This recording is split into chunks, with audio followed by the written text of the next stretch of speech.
ধন্যবাদ ডক্টৰ হিমন্ত বিশ্ব শৰ্মা বছৰৰ পহিলা সপ্তাহৰ 7 তাৰিখে 1 কোটি 2 কোটি নহয় সম্পূৰ্ণ 500 কোটি টকাৰ ঋণ লব ৰাজ্য চৰকাৰে এক প্ৰকাৰ যেন ৰাজ্য চৰকাৰ এতিয়া ঋণ লৈ বলিয়া হৈছে ধাৰু ধৰুৱা হৈছে এতিয়া ৰাজ্য চৰকাৰ প্ৰতিগৰাকী অসমবাসীৰ মূৰত এতিয়া ধাৰৰ বোজা পৰিছে প্ৰত্যেকগৰাকী খৰুৰ পৰা ডাঙৰলৈ এতিয়া প্ৰতিগৰাকী ব্যক্তিৰ মূৰত এটকাকে হলেও ধাৰৰ বোজা পৰিবলৈ আৰম্ভ কৰিছে 7 তাৰিখে আকৌ 500 কোটি টকাৰ ঋণ লব ৰাজ্য চৰকাৰে আৰু 7 তাৰিখৰ পৰা পুনৰ ধাৰৰ বোজা কৰৰ বোজা আৰু অধিক বৃদ্ধি পাব প্ৰতিগৰাকী ব্যক্তিৰ মূৰত এক প্ৰকাৰ যেন প্ৰতিটো মাহতেই ধাৰ নললে এতিয়া চলিব নোৱাৰা হৈছে ৰাজ্য চৰকাৰ হিমন্ত বিশ্ব শৰ্মাৰ চৰকাৰৰ বন্ধকত দি 500 কোটি টকাৰ ঋণ লব 7 তাৰিখে ইতিমধ্যে জাননী ইতিমধ্যে উলিয়াইছে ৰাজ্য চৰকাৰৰ ফালৰ পৰা এক প্ৰকাৰ যেন হিতাধিকাৰীক সন্তুষ্ট কৰিবলৈ প্ৰতিটো মাহতেই লাগে ৰাজ্য চৰকাৰক কোটি কোটি টকা আৰু সেই টকা ৰাজ্যবাসীৰ মূৰত মাধমাৰ মাৰি লৈছে এফালৰ পৰা ঋণ এই মুহূৰ্তত সবিশেষ লইবৰ কাৰণে চেষ্টা কৰিছো ঋণ নললে চলিব নোৱাৰে হিমন্ত চৰকাৰ প্ৰতি মাহতে ঋণ লৈ চলি আছে ৰাজ্য চৰকাৰ বছৰৰ আৰম্ভণিতে পুনৰ ৰাজ্য চৰকাৰে ৰব ঋণ 7 জানুৱাৰীত ৰাজ্য চৰকাৰে ঋণ লব 500 কোটি টকা আৰু 1 কোটি 2 কোটি নহয় সম্পূৰ্ণ 500 কোটি টকাৰ ঋণ লব ৰাজ্য চৰকাৰে বছৰৰ প্ৰথমটো সপ্তাহৰ 7 জানুৱাৰী চৰকাৰী বন্ধকত থৈ ঋণ লব ৰাজ্য চৰকাৰে এক প্ৰকাৰ যেন বলিয়া হৈছে এতিয়া ৰাজ্য চৰকাৰ ঋণ নিৰ্ভৰ ৰাজ্য চৰকাৰ এতিয়া বলিয়া হিতাধিকাৰীক সন্তুষ্ট কৰিবলৈ ধাৰৰ উপৰি ধাৰ লৈছে এতিয়া হিমন্ত চৰকাৰে আৰু প্ৰতিটো মাহতেই যেন ঋণ নহলে চলাব নোৱাৰে চৰকাৰ দিব নোৱাৰে দৰমহা দিব নোৱাৰে আঁচনিৰ ধন অতি ভয়ানক দিশত অসমৰ অৰ্থনীতি পেটু গুৰিলৈকে ধাৰত পুত গৈছে এতিয়া হিমন্ত চৰকাৰ প্ৰতিটো মাহতে ধাৰ লাগে এতিয়া হিমন্ত চৰকাৰক ৰাজ্য চলাবলৈ টকা নাই হিমন্ত চৰকাৰৰ যাৰ বাবে প্ৰতিটো মাহতে কোটি কোটি টকাৰ ঋণ লবলগীয়া হৈছে হিমন্ত চৰকাৰৰ 3 বছৰীয়া কাৰ্যকালত এতিয়া গঢ়ি উঠিছে বৃহৎ এখন ঋণৰ পাহাৰ এফালে আঁচনিৰ ঘোষণা আনফালে হিতাধিকাৰীৰ সৃষ্টি আৰু আনফালে কক বকাইছে ৰাজ্য চৰকাৰ মাধমাৰ মাৰিছে প্ৰতিগৰাকী সাধাৰণ জনতাৰ মূৰত হিতাধিকাৰী আঁচনি যিমানেই বৃদ্ধি পাইছে সিমানেই সংকটৰ দিশে গতি কৰিছে এতিয়া ৰাজ্য চৰকাৰৰ ৰাজভঁৰাল একমাত্ৰ অৰুণোদয় আঁচনি নামত দিব লাগে 384 কোটি টকাতকৈও অধিক টকা ৰাজ্য চৰকাৰে আৰু হিতাধিকাৰীক সন্তুষ্ট কৰিবলৈ এক প্ৰকাৰ 384 কোটি টকা খৰচ কৰিব লাগে ৰাজ্য চৰকাৰে প্ৰতি মাহতেই যিমানেই হিতাধিকাৰী বাঢ়িছে এক প্ৰকাৰ যেন সিমানেই এতিয়া ঋণৰ পৰিমাণ বৃদ্ধি পাবলৈ ধৰিছে অসমত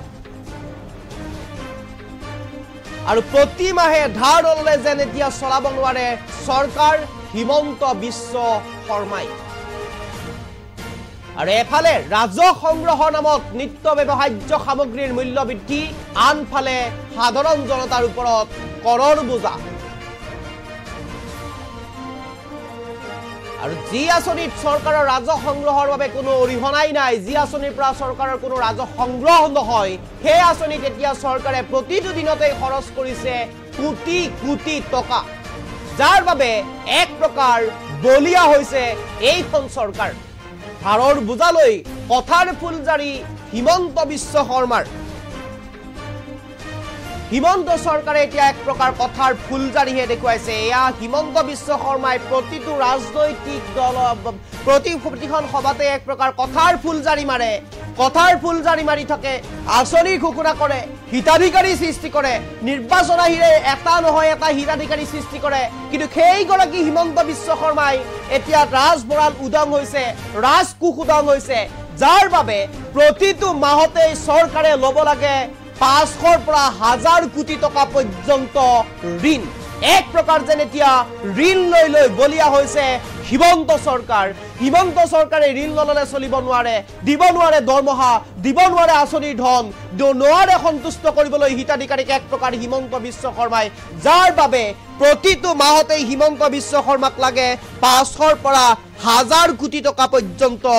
ঋণ। আৰু এই ঋণ নহলে এতিয়া চলিব নোৱাৰে হিমন্ত বিশ্ব শৰ্মা চৰকাৰ। এক প্ৰকাৰ যেন হিমন্ত চৰকাৰ বলিয়া হৈ গৈছে, সাধাৰণ জনতাক মান সমাৰ সোধাইছে ঋণৰ ওপৰত, ঋণ লৈ কৰৰ বোজা জাপি দিছে প্ৰতিগৰাকী ব্যক্তিকেই। নিত্য ব্যৱহাৰ্য প্ৰতিটো সামগ্ৰীৰে এক প্ৰকাৰ এতিয়া দিনক দিনে বৃদ্ধি কৰিছে দাম, আৰু দিনক দিনে দাম বৃদ্ধি কৰি এক প্ৰকাৰ কৰ সংগ্ৰহত উঠি পৰি লাগিছে। প্ৰতিটো বস্তুতে কৰ লগাই দিছে এতিয়া হিমন্ত চৰকাৰে, আৰু সেই কৰৰ পৰাই আৰ্জন হোৱা টকাৰে ঋণ মাৰিবলৈ চেষ্টা কৰি আছে হিমন্ত চৰকাৰে। আৰু ঋণ লৈ হিতাধিকাৰী সৃষ্টি কৰি আছে হিমন্ত চৰকাৰে, ঋণ লৈ আঁচনি সৃষ্টি কৰিছে, অৰুণোদয় আঁচনি ধন দিছে, বিভিন্ন ধৰণৰ তেনে অলাগতিয়াল কিছু কামত এক প্ৰকাৰ হিমন্ত চৰকাৰে ব্যৱহাৰ কৰি আছে ঋণৰ ধন। এক প্ৰকাৰ যেন ক'ব লাগিব প্ৰতিটো মাহতেই ঋণ নললে চলাব নোৱাৰে ৰাজ্য চৰকাৰ, প্ৰতিটো মাহতেই যেন ঋণ লাগে হিমন্ত বিশ্ব শৰ্মাক, প্ৰতিটো মাহতেই যেন 500ৰ পৰা 1000 কোটি টকাৰ ঋণ নহলে চলাব নোৱাৰে চৰকাৰ, দিব নোৱাৰে এক প্ৰকাৰ দৰমহা, দিব নোৱাৰে আঁচনিৰ ধন, সন্তুষ্ট কৰিব নোৱাৰে হিতাধিকাৰীৰ সকলক। আৰু যাৰ বাবে প্ৰতিটো মাহতেই কেতিয়াবা যদি নাবাৰ্ডৰ পৰা কেতিয়াবা RBIৰ পৰা ঋণ ল'বলৈ আৰম্ভ কৰিছে এতিয়া হিমন্ত চৰকাৰে। বছৰৰ প্ৰথমটো সপ্তাহতেই 2025 চনৰ প্ৰথম সপ্তাহৰ 7 তাৰিখে 500 কোটি টকাৰ ঋণ ল'বলৈ গৈছে হিমন্ত চৰকাৰ। আৰু ইতিমধ্যে চৰকাৰী বন্ধকত দি এক প্ৰকাৰ হিমন্ত চৰকাৰে এনেদৰে ঋণ ল'বলৈ আগবাঢ়ি গৈছে। 7 তাৰিখে পুনৰ 500 কোটি টকাৰ ঋণ ল'ব হিমন্ত চৰকাৰে। আৰু এয়া হৈছে হিমন্ত চৰকাৰৰ বৰ্তমান সময়ৰ কাম কাজ কৰ্মকাণ্ড, এক প্ৰকাৰ কথাৰ ফুলজাৰি প্ৰতিখন সভাতেই, আনফালে আহি ৰাজভৰল উদং দেখি ঋণ ল'বলৈ আগবাঢ়ি যায় বন্ধকত থৈ চৰকাৰে। আৰু এয়াই হৈছে চৰকাৰৰ বৰ্তমান সময়ত কৰ্মকাণ্ড।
সুতৰ বিপৰীতে